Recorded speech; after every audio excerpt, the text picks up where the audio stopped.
Good evening, everyone, and welcome to the first President's Forum of the spring semester. Delighted to have a standing room only crowd here in the Vanderbilt room. We're bringing in some more chairs and this floor space up here. We're all friends. Make yourself at home. This is a great way to start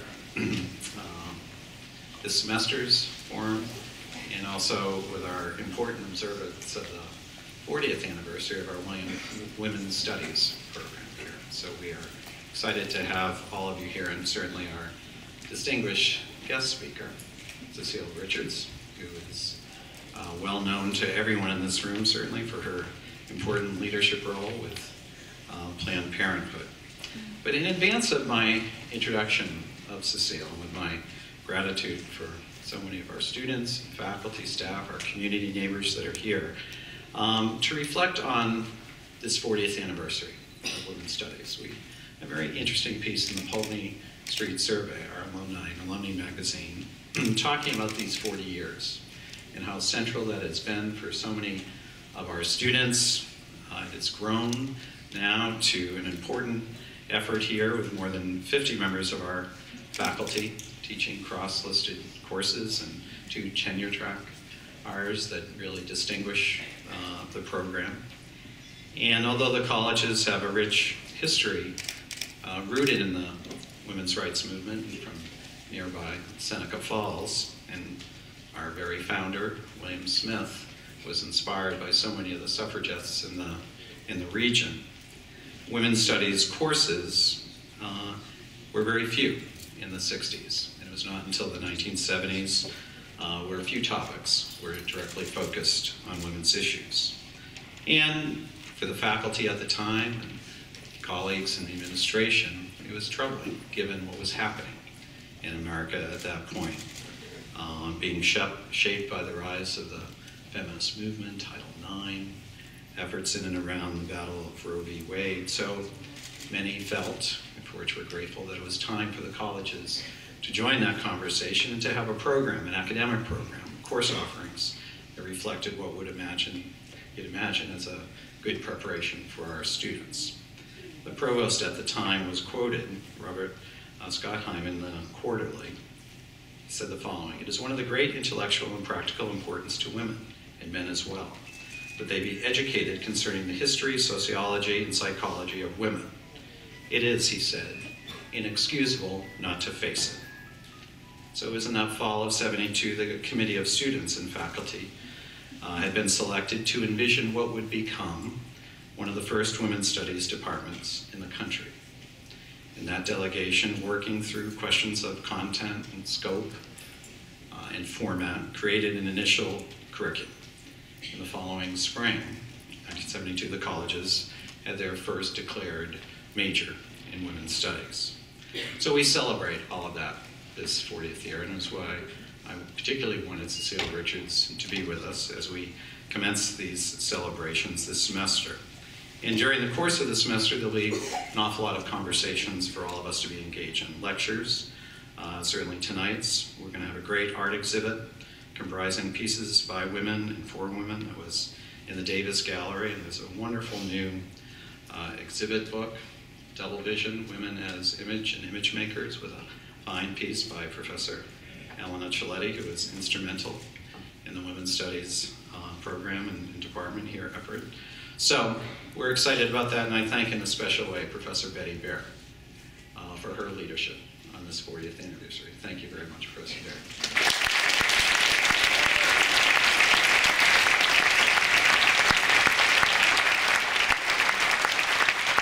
So tonight we get the good fortune to welcome one of the 100 most influential people in the world, according to Time magazine. Get your head around that. One of the 100 most influential people in the world. So it is our privilege to welcome you here, Cecile. I just like to say that because she's my friend, and I know someone who's one of the 100 most. But she is an extraordinary leader of Planned Parenthood, and in her role, and particularly in recent years, but she has taken this very significant and vast organization that's almost 100 years old, with 800 affiliates around the country, an important presence, really worked at the very intersection of policy and politics. She's been an articulate spokesperson for the issues of women's health and reproductive rights, engaged in the policy issues of our time, and has found herself in the most recent election cycle, at the very center of that. So, particularly for this campus with our coordinate heritage and history, particularly in an observance of the Women's Studies program, what better speaker to start off our President's Forum Spring lecture series. She is very well surrounded by Hobart and William Smith graduates in senior roles at Planned Parenthood, a member of our Board of Trustees. Susan Lloyd-Yolen from the class of '72 is the Vice President for Public Policy and Advocacy in Southern New England. Ledward Gaines from the class of '88 is the National Director of African American Leadership and Engagement. And Tom Subak, also from the class of '88, is the Chief Information Officer. And he joins us today. Mr. Subak, welcome back.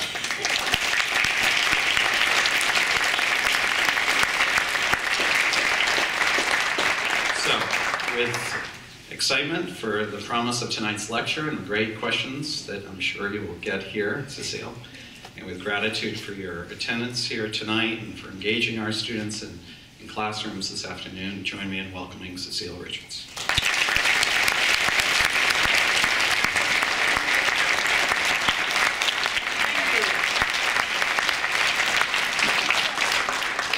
Thanks so much. It's a total delight to be with you all here tonight and to see the folks showed up. Grateful for that. And it's a total treat to be here with my friend, President Mark Guerin, who I knew back in the day when he was involved in politics and public service. And it's wonderful to see him here as such a spectacular academic leader for Hobart and William Smith. So thank you for having me and for welcoming Tom back. Tom basically runs a lot of the stuff that I'm going to be talking about tonight, all of our work using technology to reach a whole new generation of young people. And I love to think we went back and there was a little bit of old home week today with Tom, and I like to think it was that first women's studies class that you took here at the colleges that brought you to Planned Parenthood as your career. So thank you to this institution for making Tom Subak a fully evolved guy. And it's and also, actually, I just have to say, I'm thrilled to see so many men here. So thank you for this being such a diverse audience in every way. And it was really exciting.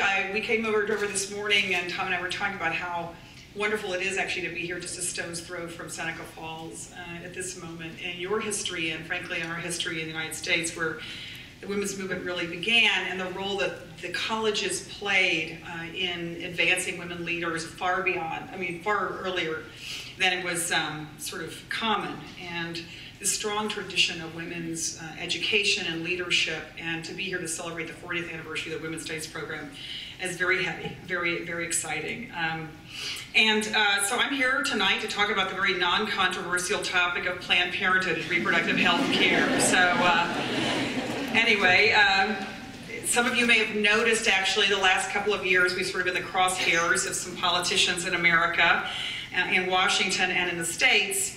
And but actually the truth is we've actually been a hot topic ever since we started 97 years ago. So just a little, for those of you who've not studied women's history, a little bit of our background. You know, back 97 years ago, it was illegal to actually talk about birth control, give out birth control information. And so our founder, Margaret Sanger, and her sister Ethel, 97 years ago, opened the first birth control storefront in Brooklyn, New York. And for 10 cents a piece, they gave out pamphlets to women who were lined up down the block, women with babies in their arms and pushing baby strollers who just wanted to learn something about contraception and birth control. And 10 days later, an undercover woman cop, busted them, sent Margaret to jail, where she taught her fellow inmates all about birth control. And that was really her style, and that was sort of the movement. That's how the movement started. And it wasn't until 1936 that the Comstock laws were finally rolled back, and they really weren't fully repealed until 1970. So one of the things I think is extraordinary is to think that how much has changed really fairly recently. It was in the 1960s that Planned Parenthood's Estelle Griswold, she was our board chair in Connecticut, challenged the prohibition against birth control in Connecticut, and it led to the 1965 Supreme Court case, which actually legalized not birth control, but birth control for married couples. You'll be glad to know that's been expanded now beyond married couples.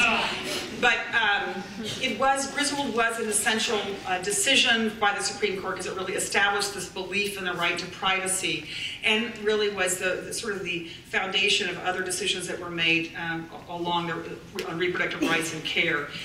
Then this radical thing happened in 1960, and the FDA approved the birth control pill. Now, this changed life for women in the United States forever. I'm sure it's hard for those of you who are students, it's probably hard to imagine that access to birth control is a relatively recent thing, but it had an enormous, it's had a number of impacts, but a huge impact on women's ability to go to college and to get an education. It's so interesting because I look back when we had the 50th anniversary of the pill last year. In 1960, women earned about a third of the college degrees. Currently, women earn 57% of the college degrees in the United States, right? So that's the change that we've seen. We were at that point about 4% of the law school students. Now, roughly half of all law school students are women. And there was actually a recent University of Michigan study that showed that fully a third of the wage gains that women have made since the 1960s were a direct result of the birth control pill. So it's hard to overstate the impact this has made on women and women's lives and women's economic futures. And then, of course, in '73, the Supreme Court ruled in Roe versus Wade that allowed the privacy of women to include being able to decide whether or not to continue a pregnancy. So that was all important news, huge progress for women. And you might think, wow, well, that's great. We can kind of just keep moving forward. But it's incredible. If you look at the things that actually have changed in our lifetime, things that are now just established, racial equality, we still have a long ways to go. But if people don't challenge that as a basic ideal, and the end to child labor, the support for public education, for health care for the old and poor, and today, finally, the rights of gay and lesbian people to marry and live without discrimination. I mean, it's not here, but it's coming, and we are incredibly hopeful, and we can see the future. But women's rights, the right to have sex without fear of pregnancy, the right to birth control, to abortion, even the right of young people to sex education, we are fighting the same issues we've been fighting for 50 years. And and that's what I want to talk about a little bit, because it kind of reminds me, my mother used to say, she used to quote Edna St. Vincent Millay, who said, you know, life isn't one thing after the other. It's the same damn thing over and over and over again. And that is really kind of where I feel like we're stuck a little bit in this country, right? I mean, the rest of the Western world has pretty much moved on, but we still in the US have the highest unintended pregnancy rate of any Western industrialized nation. It's one of the highest teen pregnancy rates, one of the highest abortion rates, and now catastrophic rates of STDs among young people. And that, of course, I link directly to the fact that we don't have sex education in this country. So I'm not going to go into why we keep having these battles. That's a whole nother lecture, although we can have it in the Q&A. And many of them, because many of these battles make absolutely no sense at all to me, such as why the biggest opponents of abortion are also the biggest opponents of birth control access in America. Some of these things I just don't get. But what I would like to argue is that actually technology and the advances in medicine and the advances in this, combined with this radical, uncensored ability to get information, is changing the ability of your generation to get access to reproductive health care and reproductive services, and I think will change the future. And in short, I think the future is actually on your side, or on our side. And though I think folks are going to may continue forever to march outside Planned Parenthood health centers and yell at women, carry ugly signs, I really believe that in the future, millions of people are going to be accessing healthcare information and healthcare right over their heads. And so that's the image that I like to keep in my mind. So This use of technology is just the latest chapter in Planned Parenthood's history. Our whole goal, ever since Margaret and Ethel started back in the day, was to eliminate the barriers that women had to access care. And so just 6 years ago, Tom Subak led the development of PlannedParenthood.org, which was quickly a place where you could get 24/7 access to birth control information that you might not be able to get anywhere else. Practically overnight, you could type your zip code in on our website and find a Planned Parenthood health center anywhere in America. I like to think we were like the Fandango of reproductive health care in this country. And then we began to launch widgets like trying to find out what kind of birth control might work for you, looking at trying to find out if you needed STD testing and treatment, and how to get emergency contraception. And so here's the thing I'd like you to kind of wrap your head around. We had 3 million patients come to Planned Parenthood health centers last year, but we had more than 50 million visitors to Planned Parenthood online in 2012. And now the great news is it's all available on your cell phones. And I don't know about you, but for my kids, if it's not on their cell phone, it does not exist in the universe. And the incredible thing is now, in some urban areas, more than half of our visitors come off their cell phones. This use of cell technology to give people information and access to care has been like a kind of a living laboratory at Planned Parenthood, because we can see what kind of information people are trying to get and how to help them and get that. It's exciting, not only because it's kind of cool and new and expansive, but because we've got to do something in this country to turn things around. Because despite all of our advances in every other area of information, technology, science, medicine, we are incredibly backwards, as I said, on sexual and reproductive health care access. Even though the teen pregnancy rate is the lowest it's been in many years, 750,000 teenagers will get pregnant this year in the US, and most of them don't want to be, and don't want to be parents right now. And of course, we know the complications of being a teen parent. One, certainly, is that it significantly interferes with education. A young woman, as a teenager, if she becomes pregnant, less than 40% of them are able to finish high school, and only 2% ever get through college. So it really changes the life expectations and abilities of young women. But it's not just pregnancy. We now have an epidemic of STD rates and infection among young people. Sorry, this is going to be kind of the bummer part of my talk, I guess. Really, nearly half of all new STD infections in the US are among young people under the age of 25. And it significantly changes folks' ability and future fertility. The good news is I actually think we have all these problems, but we know how to change them and how to keep young people from being part of these statistics. But kids aren't getting sex education in schools, and they're not getting access to contraception. Only 17 states require that sex education is taught in the schools, and that include information about birth control. In fact, I just saw a poll that said 18 to 19-year-olds, 75% say they know nothing about the pill. Okay, so that's a lot of young people who don't know the most basic facts about birth control. And the problem is a lot of our states, I think under political pressure, are moving the wrong way. So Wisconsin, I don't know if anyone here is from Wisconsin, it's a moderate state. They just basically repealed their mandate for comprehensive sex education. The state of North Dakota, they've just decided they wouldn't apply for federal funding for sex education because it required that they talk about birth control. What else were they going to talk about actually in sex education? My home state of Texas, I'm embarrassed to say, we have a state policy of abstinence only. You can tell how well that's working because we also have the 4th highest teen pregnancy rate in the country. So the point is, we got to find another way to get information to young people, and that's where technology comes in. So, I mean, I hazard to guess everyone here has a cell phone, and that's probably where you do basically everything. In fact, now 87% of young people admit that they sleep with their cell phone. I mean, that doesn't sound quite right, but it's just it is literally your connection to the world in every way. And increasingly, it's actually where young people go to get information about sex and reproductive health care issues. Young people in particular, teenagers, this is how they are getting information about questions and topics they're afraid to ask anyone else about. A lot of them are sensitive topics. The 3 most searched for issues on health-related information for teenagers: drug use, sexual health, and depression. They're looking for stuff they can't necessarily ask their parents or ask a teacher. And so they're going online. They're going to Yahoo Answers and Facebooks. And I have to say, these aren't necessarily the best sources for good sexual health information.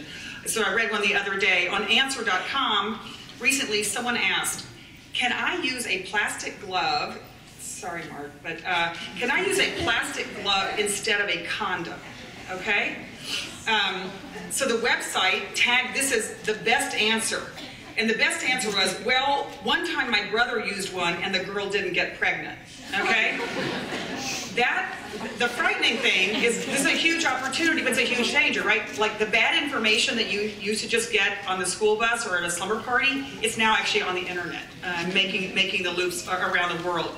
I think that the exciting thing is we actually can change that dynamic, and it's what we're doing at Planned Parenthood. Our entire mission is to be a source of non-judgmental information about reproductive health care, and I really do believe that Planned Parenthood and the internet is like a match made in heaven, right? And social media has enormous potential for this. So on Facebook, we've got Hey Planned Parenthood feeds, information focused on teens, and Planned Parenthood frequently asked questions for young adults. Our Tumblr site has exploded with young women in particular coming and asking questions they don't know anywhere else to ask, where they won't get judgment, they won't get shamed. And we work with bloggers who focus on these topics all the way. But it's evolving, and I think the possibility is that the next generation is going to be able to get this information no matter where they live and no matter what time of day or night. So take texting. The days of the old 1-800 number are gone and are being replaced by texting and chatting that allows young people to reach Planned Parenthood any time of the day about whatever's worrying them. And since we started this program, we have talked to 160,000 young people through text and chat. And we advertise through things like MTV's 16 and Pregnant. And they called us and they said, so we've got this show and we know a lot about like making shows that kids watch, but we know nothing about how to keep young people from getting pregnant. So they partnered with us and we advertise on their show, Teen Mom, and also in media like 17 Magazine. But all of this really comes to life in the conversation. So the other day, a young woman, it was in the morning, and she texted us and just texted, I'm afraid I may be pregnant, she wrote. So our clinician on the other end was able to text back and say, well, glad you reached out to Planned Parenthood. Have you had unprotected sex? And she said, yes, last night. Well, and she went on to say, you know, my mother's going to kill me. I can't afford to have a baby. I can't talk to her. Well, so she has spent probably the entire night convincing herself that she's pregnant. She's just had unprotected sex. Actually, she can't be pregnant yet. But we were able to tell her, well, if you're concerned that you may be pregnant, that you've had unprotected sex and you don't want to be, you could take emergency contraception, the morning after pill. And so there's a slight delay in the text. And then she texts back, I can, question mark, exclamation point. It literally, you could feel the relief through the text. So we were able to get her an appointment, get emergency contraception the next day, literally perhaps changing the course of a lot of her life. These are the same young people who are too embarrassed to raise their hand in gym class or to go to a counselor or maybe even drive up to a Planned Parenthood. And now they can actually ask these questions without having to get the words out of their mouth. We had another young woman the other day who texted us. She was a teenager and she was in a really tough situation. She said, I'm a teenager, I'm desperate, I have no one to talk to. And so we were able to text back and say, well, it's a good thing you reached out to Planned Parenthood. And we went back and forth, and she told us a little bit more about her situation, and she was in a tough place. She really needed to see a doctor. And so we were able to make her appointment for the next day. And then at the very end of the text, we texted back and said, you know, do you have everything? We answered all your questions. And she texts back and said, yes, you have been a lifesaver, with a little smiley face emoticon. But what killed me is a couple of minutes later, she texted back and said, but will you still be there later tonight if I need you? And we will be. And that really is the point here, is how do we make sure that any young person in this country who needs information or needs access to care has somewhere to reach. That's what Planned Parenthood is all about. You know, folks text about the questions that sometimes may be on some of your minds. You know, can you get pregnant the first time? A lot of myths out there. Can you get pregnant if you're on the pill? Can you get birth control without your parents knowing? Look, this is the 21st century, but the same questions that some people asked when we were back in high school are being asked today, but they're being asked online and through texting. I think it's the single most promising real-time technology that we've ever been involved in, and we are growing it to be the largest program in the United States of America. And our evaluation of this program is that it absolutely makes a difference. That folks' anxiety is reduced once they've texted with us, that they get care that they need. And we all know, and those of you who work with young people know, that taking the anxiety and worry out helps young people make better decisions for their lives. And you can actually text us too at 774-636 if you've got a question. That's a plug for Tom tonight. So if you want to do that while we're sitting here and tell me how your answer, what kind of answer you get. We're also, we're using telemedicine increasingly so that you can actually talk to a doctor if you can't physically get to a clinic. I think that's the wave of the future. But I also think that sex education is now going to go online. I think historically, sex education has been provided in school by wildly uncomfortable teachers. I don't know about you guys, I grew up in Texas. And in Texas, it was the poor football coaches who had to give the sex education. So for those of you who are Friday Night Lights fans, just think of Coach Taylor up in front of the class. Or actually someone much less cool than Coach Taylor. But I'm actually curious, how many of you would say you received really good sex education in high school? Okay, that's about 20%. That's about the national average. I mean, not surprisingly, as we've said, it's places where there is no sex education that STD rates are higher, that teen pregnancy rates are higher. And that's what we have to deal with. I think that, the thing that's interesting is we've seen more than 100 studies that show that sex education actually helps young people not only with knowledge, but it helps change behavior. And we know that, even though we know it works, we just aren't in enough classrooms in America. All it takes is one irate parent to pretty much end a sex education program in a school, and sometimes even in a school district. So I like to think about the 50 million visits that we got online last year are the equivalent of about 166,000 classrooms in America. So if we can do this job better online, we can maybe make some progress here. And we're creating digital sex education based on the science of behavior change. And I was really interested to learn, I know this is something that here at Hobart and William Smith, you've been pioneers in showing how misperceptions and norms can actually drive unhealthy behavior. So the work that your faculty is doing here is actually very similar to what we're working on. You've been working, I know, on norms for reducing drug and alcohol use. It's the kind of science that we're using in our own work. Because we know that when it comes to sex, teens think that most people, I guess it's probably about life, they think that other teens are having sex and they're not. Again, that's probably a lifelong issue. When I read that, I thought, yeah. So the interesting thing, though, is you can actually use social norms to change their information and their behavior. So on average, teens in the United States start having sex at 17. Okay? I'm not passing judgment, that's good, bad, or indifferent. That's just the fact. And 80% of young men use a condom the first time they have sex. So the great news is when young people learn that, they are much less likely to have sex before they're ready for a relationship or ready to engage in sexual activity.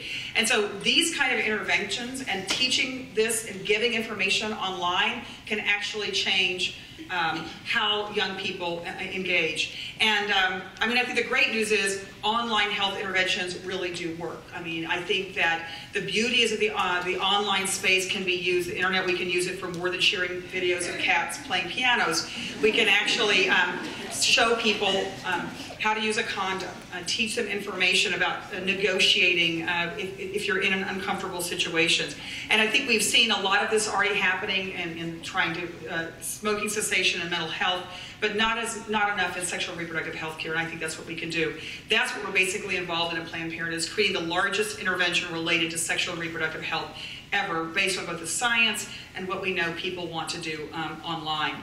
So, I mean, to me, this is where the big promise is. And it's interesting, I think actually what we're trying to do today is exactly what Margaret was trying to do 97 years ago. And somehow, ridiculously, it seems like it's just as controversial. I think the newsflash is that folks in America are having sex and we just need to get over it. And we need to get serious about sexual health and have it driven by public health concerns and not by politics. But the last couple of years have been an incredible challenge. We've had a record number of bills passed that would not only at the local level, some that are simply meant to shame and humiliate women who are seeking legal abortions, vaginal ultrasound requirements, forcing doctors to recite inaccurate and politically motivated speeches to their patients, requiring procedures that are not medically necessary, that are legislated by lawmakers who are not physicians.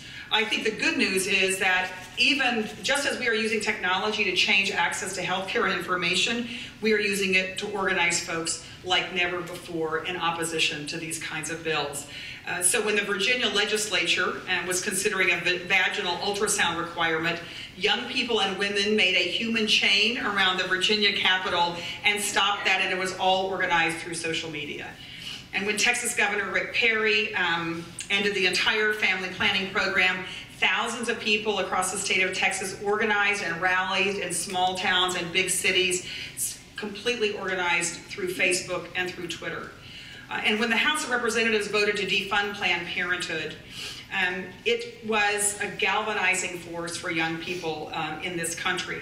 You know, I say that when the House decided that, despite all the other issues that were important, joblessness, you know, economic recession, home foreclosures, instead the entire focus of the House of Representatives was on defunding Planned Parenthood and ending reproductive health care access. It was sort of like dropping a match on dry kindling. I feel like, you know, 1 in 5 women in this country have been to Planned Parenthood for health care. I swear to God, I heard from every single one of them.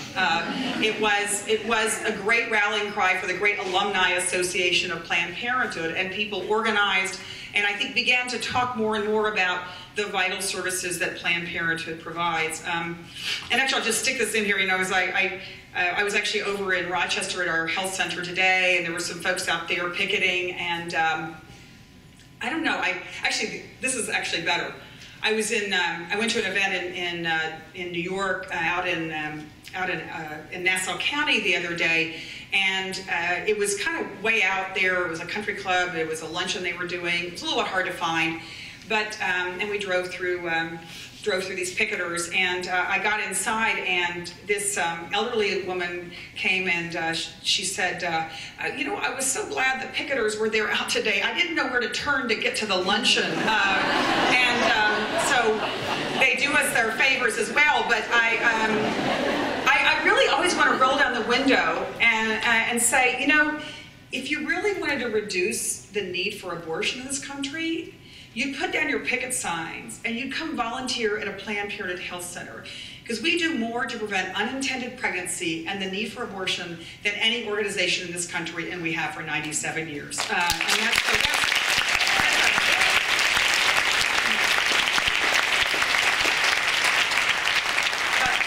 that's what we've got to get serious about here, is the work of prevention in this country. We can prevent STDs, we can prevent unintended pregnancy, we can help women plan their families, but the politics are getting in the way. You know, it's interesting. So when we were in this fight for our lives before the U.S. House of Representatives, you know, sometimes you just do your work and you try to explain to people what you do, and you can't always break through. But sometimes also your opponents do you some favors, like the folks who kindly led that elderly lady to our luncheon. So you know, in the middle of this big fight over Planned Parenthood's funding, there was a story on Fox News, which I use, you know, news in its loosest term, and they said, hey, you know, the House just voted to defund Planned Parenthood, but that's really no big deal because women can go to Walgreens for their health care and their pap smears. So that was news, and so of course, the great thing, so Walgreens immediately puts out a national press release saying, women, actually, you cannot come to Walgreens and get a pap smear. But then later that night, Stephen Colbert couldn't let it go. And so, women, great news. Right, great news. You can go to Walgreens and get your pap smear. Just look for the stirrups between the kitty litter and the Swiffer refills. But it was those kinds of moments that actually helped remind people that you can get pap smears at Planned Parenthood. And in fact, one night when I was going on Rachel Maddow, Glenn Beck was on in all his wisdom to say that, well, only hookers went to Planned Parenthood. And the moment he said that, our Facebook page exploded with some non-hookers who've actually been to Planned Parenthood for health care. And I'll never forget a woman in North Carolina who wrote, I guess he doesn't know that a lot of us military wives go to Planned Parenthood when the doctor on base can't see us. And as my mother would say, it was one of those I hear America singing moments. It was, and that really was what it was about, I think, was saying, that women need health care in this country. We provide affordable health care for millions of folks every year, and we're here to stay. The end of the story is actually kind of interesting, I think, in that at the end of all this, we did win a fight in the United States Senate that voted overwhelmingly to continue funding Planned Parenthood. And I will say, in the most important nonpartisan way I can, that every single Democratic senator voted with us, and 5 very brave pro-Planned Parenthood Republicans who bucked their party. And I just want to give a big shout out to all the Republicans who understand that women's health care is not a political issue and shouldn't be in this country. So we got through that, but the interesting thing at the end of all this fight, there was a poll in the United States of voters about where they stood and on what Congress had done, and the House of Representatives voting to defund us. 69% of the American people were with Planned Parenthood, and Congress's support was at 9%. So I think that it was a lesson in terms of as people learn more and more about who we were and what we did, that it was important. In fact, the interesting thing, as the other result of all this sort of back and forth, is that in the last 2 years, we gained 2 million new supporters at Planned Parenthood, and half of them are young people, and a lot of them are young men. And that, to me, is the most important thing that happened, is young people who I think never thought that Planned Parenthood would be at risk or that birth control access would be at risk actually came to our aid and rescue. And I'll end with this last story about, I have my kids. I have 3 kids, and my daughter is actually works on Capitol Hill. Now my twins are in college, and but when my twins are going through high school, Hannah and Daniel they're very, very different. Hannah, oh my God, she's just like your typical, like, making A's all the time, just on the hamster wheel, work. Her twin brother, Daniel, not so much. And Daniel, great kid, love him like a mother loves her son. But I was just like, okay, like, it's, when are you gonna kind of pull it together? So they got through high school, and Hannah was like, okay, dude, I'm going to college. Good luck, whatever you're gonna do. And so Daniel took a year off, and then he went to college. Actually going to Allegheny College out in Western Pennsylvania, and kind of pulling it together and doing okay in school. But in the middle of all, but never really been that involved in anything. So in the middle of all this crazy fight about Planned Parenthood defunding, it's hard to explain what it was like, but there was a lot of pressure. I mean, every night we're on the news.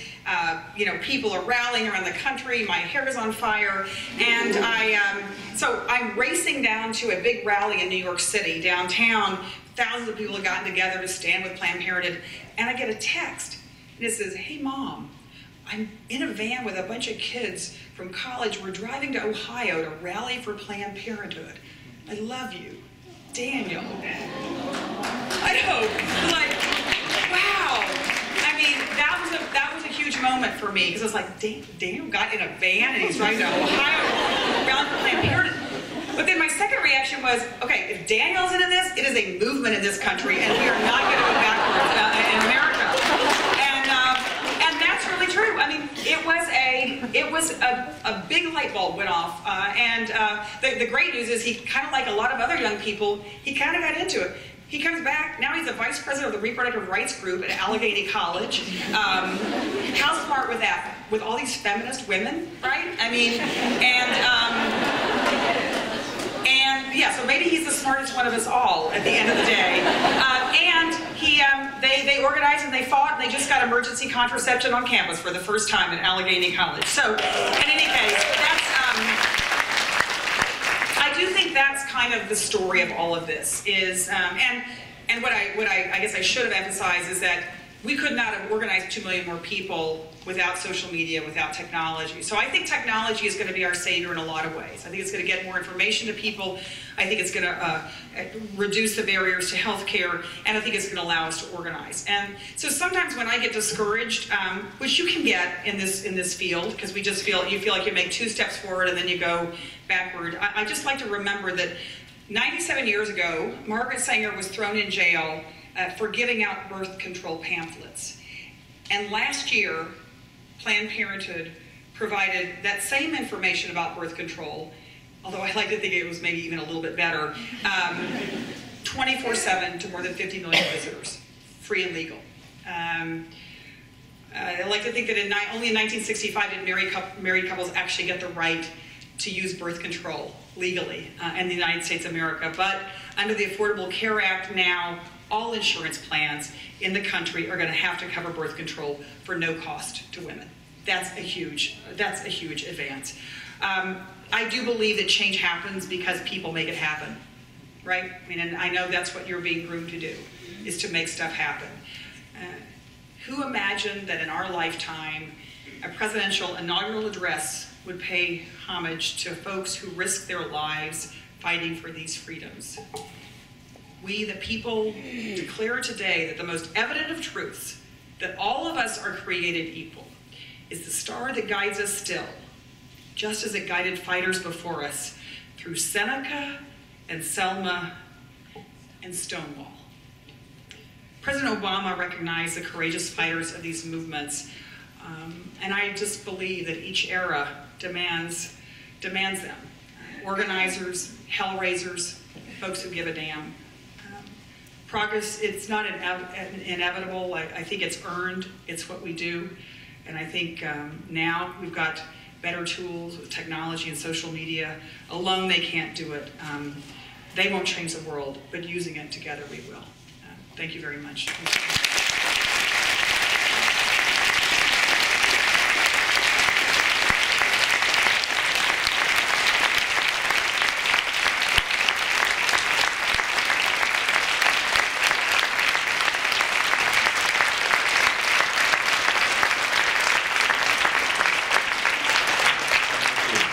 Very much, Cecile, for those thoughtful remarks. We're going to turn to questions and answers, and apropos certainly of your topic by serendipity, we've had some questions tweeted in from our students around the world. The first is from Abby Evans, class of 2014, who tweeted in a question from Durban, South Africa, where she's currently studying abroad with a program. Abby asks, how do you see the future of women's reproductive health on a more global level?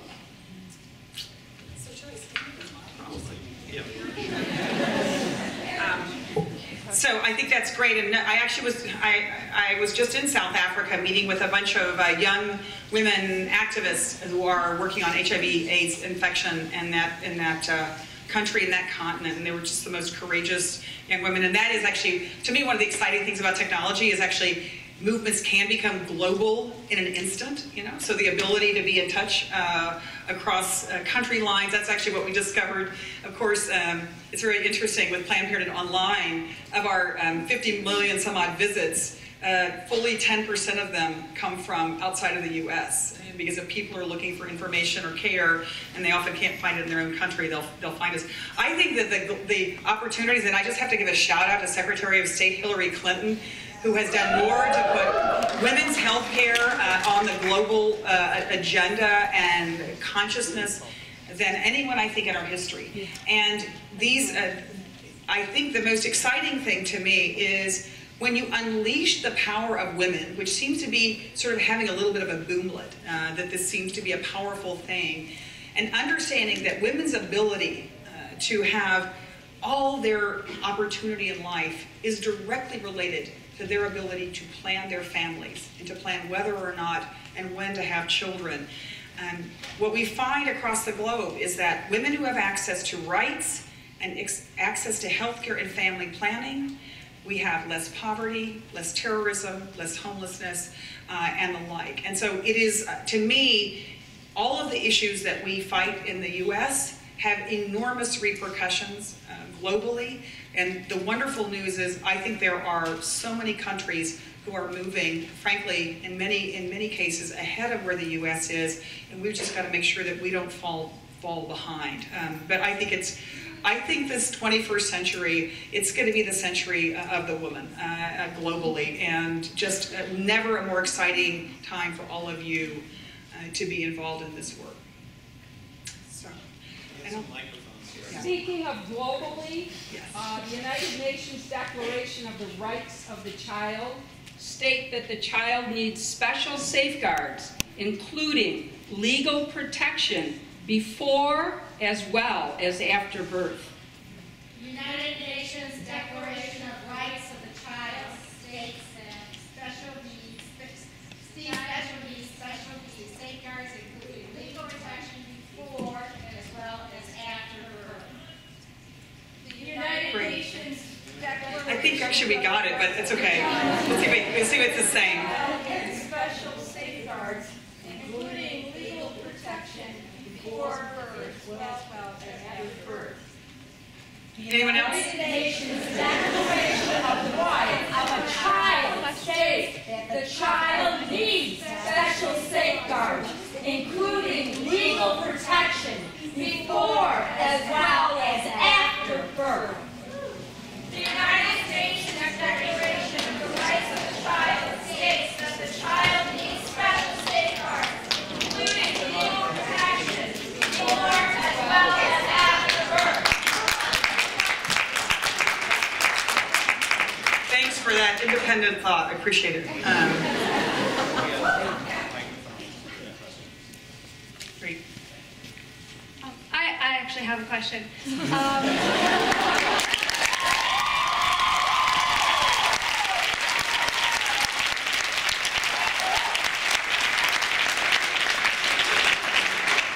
Okay, thank you.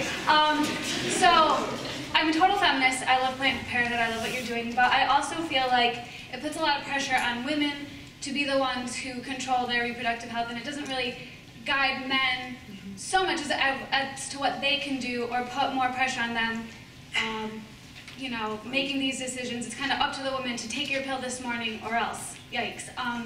So I was just wondering if there is more information for men, or if that could maybe even be like a side project you guys pioneer in the 21st century. That's an awesome question. And actually, it was interesting when I was in Rochester today. The fastest growing population coming to Planned Parenthood for healthcare are young men coming for STD testing and treatment. It's one of the most affordable, confidential places that you can go if you can't go other places. And so I'm encouraged that we actually have not only more men as patients, more men as activists, and I think more men in our waiting rooms as partners, for whatever care. And I think that's incredibly important. I actually do, I mean, look, at the end of the day, until things change dramatically, women are the only ones who can get pregnant. And so we do bear that response. I mean, I think honestly, you know, we've talked a lot about men's birth control pills and all that's great, but it's sort of like, did you take it or not? And if you're not sure, obviously it's, you know, it does place an extra burden on women. But I just think that the more and more that men are involved, I really believe in this century for Planned Parenthood, again, we're about to celebrate 100 years, and that more and more men are going to be part of and responsible for and advocates for reproductive health and rights. And that to me is incredibly exciting. And so I really, in fact, that's one of the reasons I'm so glad to see so many men here tonight, because I don't believe the issue of these issues are not women's alone. And I think it's very exciting that young men, and, you know, again, I kind of lean on Daniel, who understands that frankly, he has as much interest in preventing unintended pregnancy probably right now as his girlfriend, and that's a good thing. That he understands that he has responsibility in those kinds of decisions. So I think it's a great point. Thank Thanks. You so much. Yeah, absolutely. Yeah. I go. So why don't we Yeah. get the microphone? Oh, okay. You want to go first? No. Yeah. Thank you. Firstly, I need to congratulate you on your mother. Great choice. Secondly, a point that you made a few times tonight, I think was made earliest by Susan B. Anthony, and she complained about Elizabeth Cady Stanton having so many kids that they couldn't move the women's rights movement forward. And speaking of Susan B. Anthony, in 7 years, it will be her 200th birthday. And we could raise the whole issue of women's rights, hopefully the ERA, the Violence Against Women Act, all of these issues, by creating a federal holiday, Susan B. Anthony Day, the first federal holiday recognizing a woman's contribution in America. In the last 200 and so many years, women have been in this country, just not recognized. So I hope that you, from your position, could promote this whole idea and help to move all of these different issues. That's a great idea. Thank you very much for that.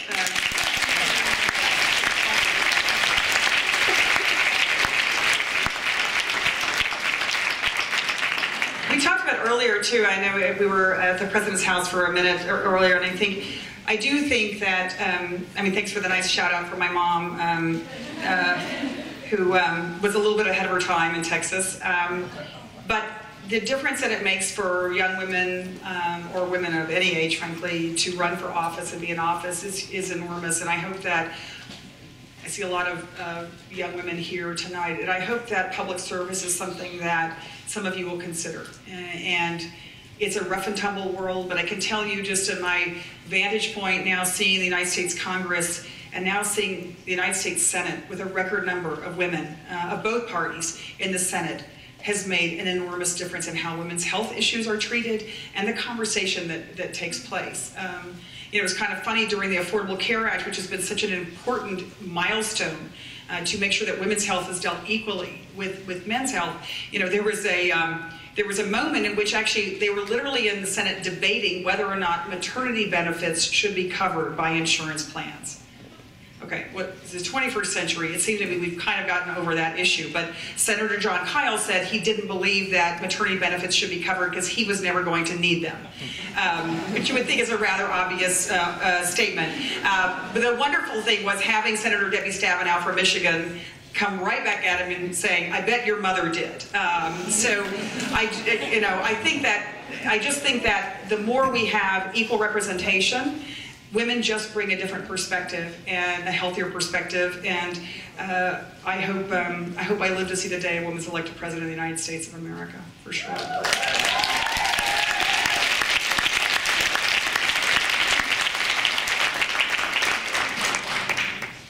Hi, I first wanted to say that I really appreciated how you emphasized the fact that the message and driving force behind Planned Parenthood is not in fact, hey, we like to abort babies, but in fact, hey, we want to prevent the need to even have this conversation anymore. But what I wanted to ask is, I feel like in this station now, adolescents especially are either shamed by the government and schools, shamed about their sex, but by music and the media exploited for their sex. So I was wondering if Planned Parenthood had any ideas for how to find a middle ground and just let people be comfortable. Right. Well, that's a profound question, and I think one that deals a lot with the culture that we're living in. And it's interesting. You would think that, particularly for teenagers, that they might just be coming to Planned Parenthood, whether texting or whether it's online, and just wanting to know how can I get birth control. But actually, as often as not, they just want someone to talk to about, am I normal? And how to negotiate a relationship, and the kinds of things that I think teenagers are really struggling with, because I do think they get mixed messages. I mean, the irony to me in this country, and I have 3 kids, is that on the one hand, sex is everywhere, in the music, on TV, in the movies, and yet we don't want to provide, and we tell kids, we want you to be responsible, and yet we refuse to provide sex education to young people in this country. It's crazy. That I just believe we've got to find safe places for young people to ask the most basic questions and feel reassured in their own self and their own judgments, because there are a lot of counter pressures. I think it's very tough to be a young person today, and I hope, again, I think what we are seeing through the texting program and a lot of the interactions we have with young people, support groups, this is where young people sometimes just come and feel comfortable to talk about sex, sexuality, sexual preference, sexual identity in a way that this country just seems to not be allowing. It's important work to do. So thanks for your question. Yeah.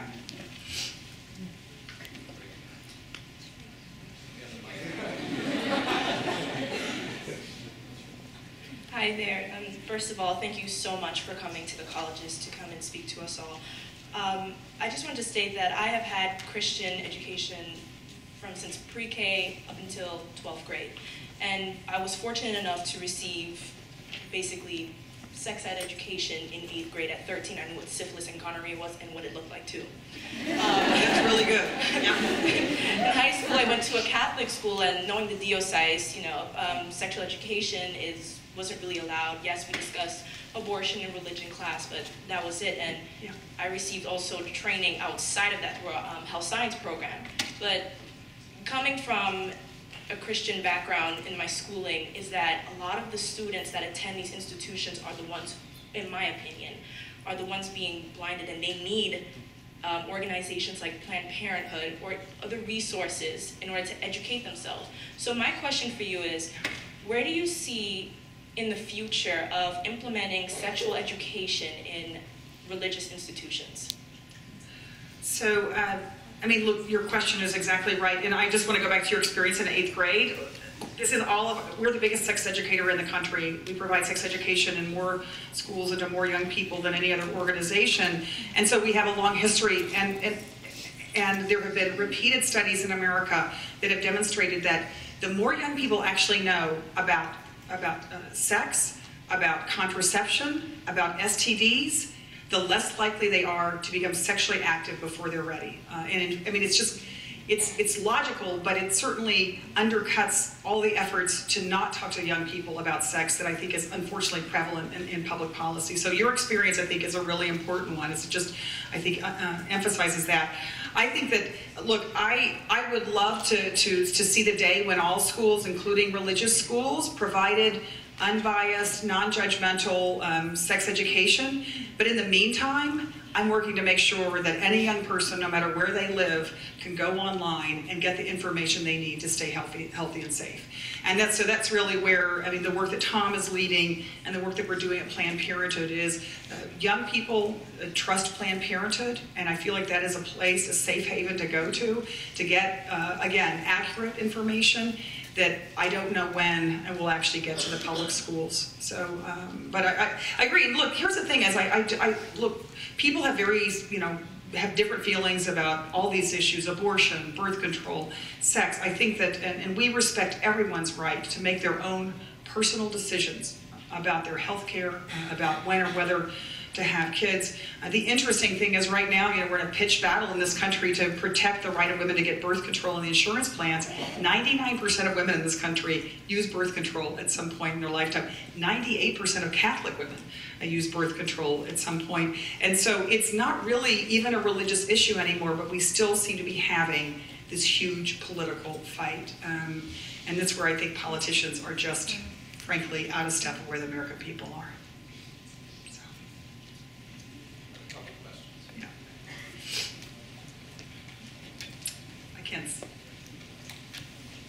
Hi, I just wanted to add something to the discussion about religious education, because that's where I came from. And for about 15 years, I taught at a Catholic school in the state of Oklahoma. And when I moved up here, I was really surprised that a lot of people had never heard of an educational program called Theology of the Body. It's not precisely Catholic, it's Christian, and it might be something that would be another resource that students could look into, Theology of the Body. There's a lot written about it. It definitely speaks to the dignity of the human body, both male and female, and I just think that it adds more to the story. And so I wouldn't sell the religious institutions short. I'm a little surprised New York's not up on that, and Oklahoma is. But it's well established where I came from, and I'd like to see it happening here too. Okay, thanks for that. I will say, look, it's been you know, in the last 4 years, there's been a change in the federal government policy on sex education, which is actually now the government supports sex education that is abstinence-based, but that actually provides folks information about birth control. And that's been a sea change, and I think incredibly important. And that they are supporting proven curriculums that actually show that they can have demonstrated results in helping young people navigate what is a very complicated world. Thanks. Mark, I think we'll go last question. Okay. I heard you talk a lot tonight about you know, parenthood and Planned Parenthood and everything like that. You know, what about the, you know, homosexual community? How does that play into the whole Planned Parenthood thing? You know, it seems to me like, Yep. with the name like Planned Parenthood, it sort of throws some weight on, you know, more heterosexual practices. Yeah, no, awesome question, and I thank you very much for raising it, because I think this is, again, I think it kind of goes to how does Planned Parenthood, which is a 97-year-old organization with, yes, kind of a 97-year-old name, move into a century in which sexual health issues are far beyond just preventing unintended pregnancy. And we're incredibly proud of the services that we provide to GLBT youth, and not only healthcare services, but also in many communities, support services, even, you know, after school programs and places where young people can actually just get together and talk. And to me, that is when we're gonna get healthy as a nation, is when we're able to openly talk about sex and sexuality and realize it's simply part of being a person. And there's nothing shameful about it. There's nothing, it shouldn't be hidden in the corners. And I think that, again, I really champion the gay rights movement. I think this is huge progress in this country for recognizing the rights of everyone in this country to love who you choose without discrimination. And so I hope that, in fact, our organization in a lot of places already has evolved, and that can evolve into a place that really supports the right of every person in this country to sexual health and sexual health services. And thank you for your question, and thank you for, I know a lot of you women's studies majors here are working in this arena, and it's really fantastic. I know that was the last question. I want to thank the colleges for being a place where people can express different points of view. And I love that. I love that about academic institutions, and grateful for you all bringing me, because I know that there is always some controversy attached to these issues, but you know, we got to get these issues out in the open, and we've got to talk openly, I think, to change the direction of the country. And that's what we're committed to do at Planned Parenthood, and I'm grateful to all of you for coming tonight. So.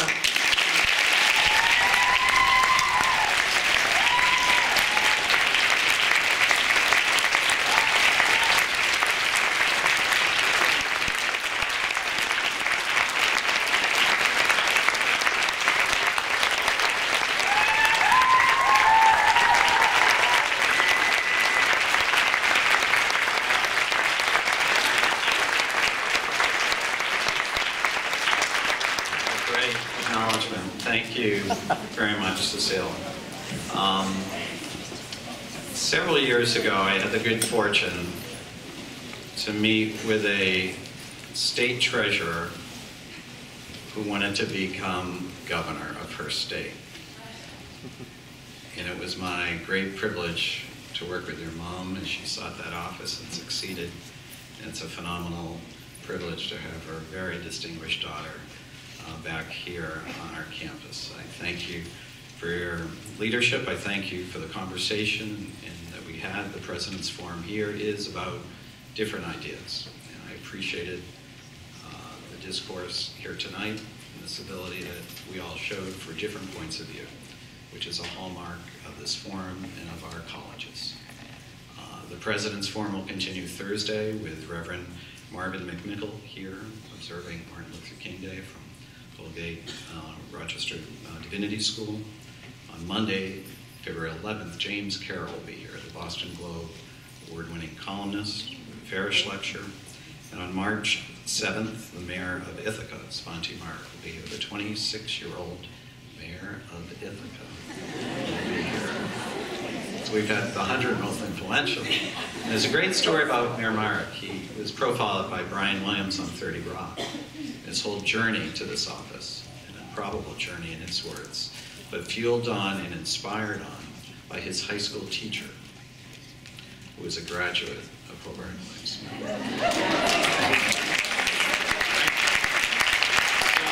will bring the mayor and his teacher here on March 7th. So, Cecile's going to go back to her important work. We leave all of our guests of the President's Forum with a Hobart and William Smith scarf or tie. You're on a lot of TV, and we want to see you wearing this. Thank you all.